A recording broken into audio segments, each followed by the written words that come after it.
Zee 24 तास एक पाऊल पुढे। तर काही वैयक्तिक कारणांमुळे पठारेंनी राजीनामा दिल्याचं अण्णांचे सहकारी विश्वंभर चौधरी यांचं म्हणणं आहे। तर अण्णांचे एक सहकारी गळून पडत असल्याची टीका सामाजिक कार्यकर्ते कुमार सप्तर्षी यांनी केली।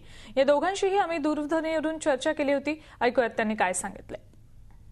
सुरेश पठारे जे आमचे सहकारी, त्यांना काही घरगुती त्यांची कामाचा व्याप थोडा वाढलेला आणि इकडे पूर्ण वेळ काम करायला लागतं आणि त्यांना ते दोन्ही एकूण झेपत नव्हतं। त्याचं कारण असं की घरच्या काही प्रायोरिटीज त्यांच्या आहेत आणि त्यामुळे त्यांनी राजीनामा दिला। या राजीनाम्यात काही बाकी अर्थ शोधण्यात अर्थ नाही असं मला वाटतं। सदैव सत्य झाकण्याचाच या आंदोलनात प्रयत्न आहे आणि त्याचा तो एक भाग आहे। आणि सुरेश पठारेचा राजीनामा हा आज ना उद्या येणारच होता, कारण अण्णांना जी माणसं निवडण्याची जी खुबी आहे ती माणसं काही फार अशी हे नसतात आंदोलनाला उपयोगी वगैरे, आणि छोट्या व्यक्तिमत्वाची असतात, खुद्या व्यक्तिमत्वाची।